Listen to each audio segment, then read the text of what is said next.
Good evening, everyone. If I may have your attention, please, just for a few moments.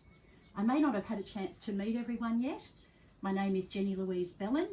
I'm very honoured to be taking part in tonight's celebrations, and my presence here lends a little formality to what is such an amazing and beautiful celebration of 50 years of marriage. What an achievement. I'm an authorised celebrant, so I'm accustomed to lending a hand at celebratory events, although I feel that most of the special words spoken tonight will be by many of you in honour of Pam and Rob, Mum and Dad, Nan and Pa, so many roles they've had. Thank you all so very much for coming to be a part of tonight, just as you've been a part of their lives. Now, I know Pam is running late, so I'm going to hand the mic over to Alan to read a poem he has chosen in honour of Rob and Pam. This is For What Binds Us by Jane Hirschfield.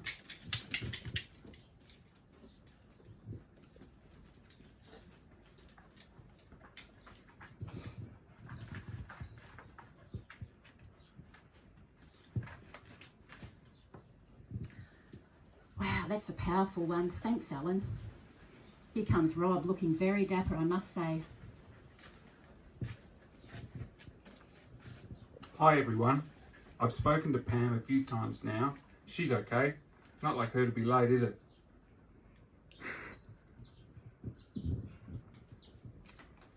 Music commences and Pam enters through the kitchen doors.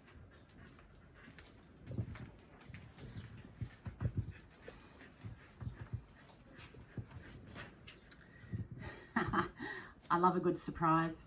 Did any of you guess? Ladies and gentlemen, family and friends, welcome to Pam and Rob's 50th anniversary celebration and the renewal of their vows. There I do, take two. 50 years ago today, on Saturday the 23rd of October 1971, this pair made their marriage promises to one another in the presence of many of you here today. Let us take a moment to remember with love those who cannot be here. Pamela and Rob's parents, Karina, George, Joyce and Jack, Catherine, Adrian and Linda. You are loved and missed and are here with us today in our hearts and minds. Thank you everybody for being here tonight, and welcome to this gorgeous historic club to pay special tribute to a very much loved couple, as they love all of you. Pam wanted me to say a special thank you to Barb, Melody and Laura for being the best aunties in the world. It really does take a village, and you were always right where you were needed. Thanks for the love and support, the recipe sharing and the slide nights that were better than Finnegan for putting children to sleep. A little bit about Pam and Rob. They met at the University of Sydney. Although they were at different stages of their degrees, they were both passionate about the environment and social issues. Rob found Pam's outspokenness refreshing and was captivated by how shy and quiet she was when not speaking out against injustices. A direct contrast to the confidence she exuded when addressing the students and rallying support for protests and petitions. The pair found they had much in common, and Rob appreciated Sam's forthrightness after he shared his sorrow regarding the drowning of his sister Kathy 10 years previously, when Rob was 11 and Kathy was 9. Pam's openness and kind curiosity was refreshing. She asked him questions about Kathy, what she was like, what happened, how he felt. He found himself talking about things he didn't even know he felt.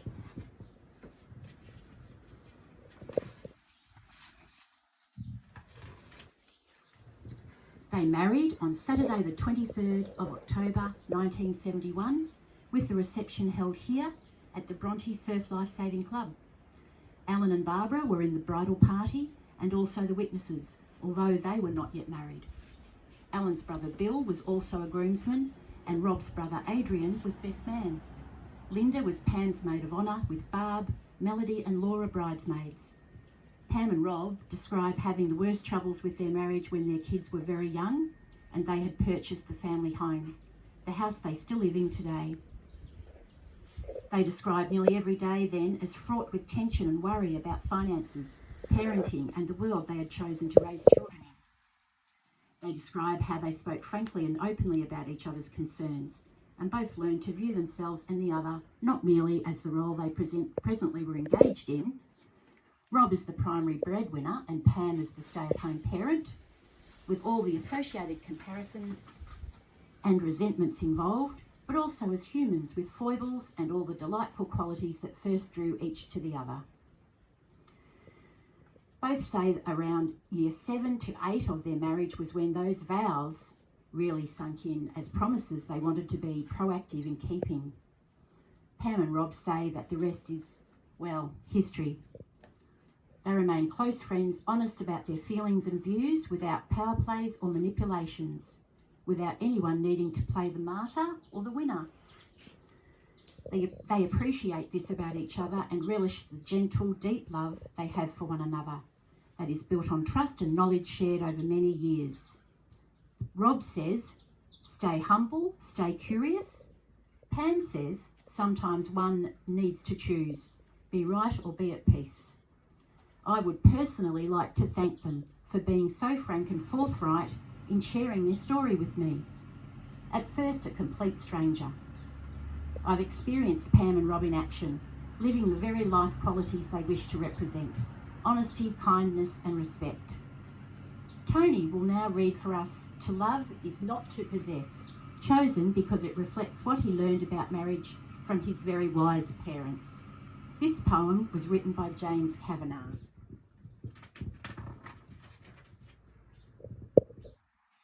Thanks, Tony. Please be seated. You guys may now make your vows to one another. Rob? When our legs don't work like they used to before and I can't sweep you off your feet, I know your mouth will remember the taste of my love and your eyes will still smile from your cheeks. Pamela, my heart, my arms, my ears, my shoulder, they're all yours. I'm all yours. I always have been and always will be. Look at this woman. She is Pam. You're amazing. I'm so fortunate and I know it. And it's not merely because you're beautiful. You're smart as a whip, emotionally intelligent, wickedly humorous, and a pleasure to be around. Thanks for being my person and my wife. Pam. Oh, Rob, that was so beautiful. You always were the poet in the family, although you pinched a bit from Eddie. I also have pinched a bit from another Eddie, Eddie Vedder, from the song Future Days. When hurricanes and cyclones rage, when wind turned dirt to dust, when floods they came or tides they raised ever, closer became us.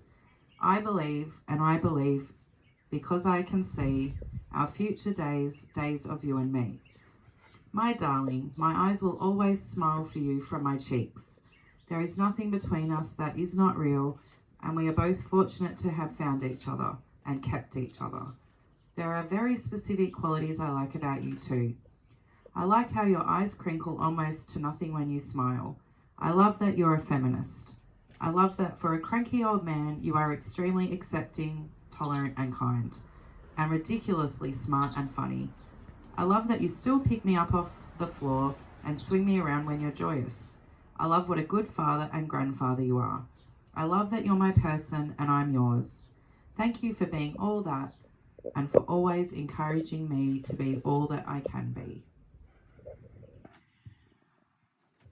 Whew. Pamela and Robert, please face each other and join hands.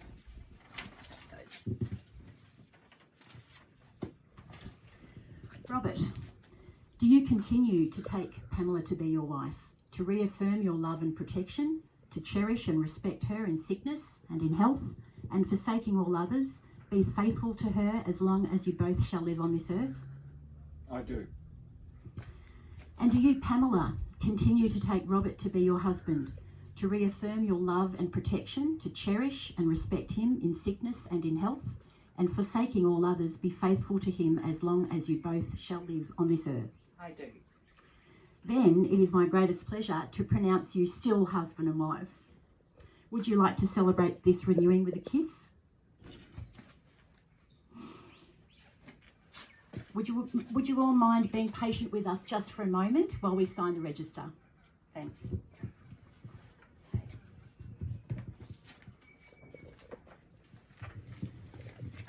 Rob.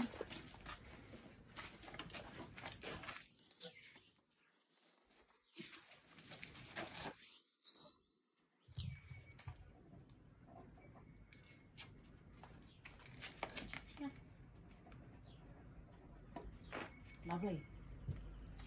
Thank you.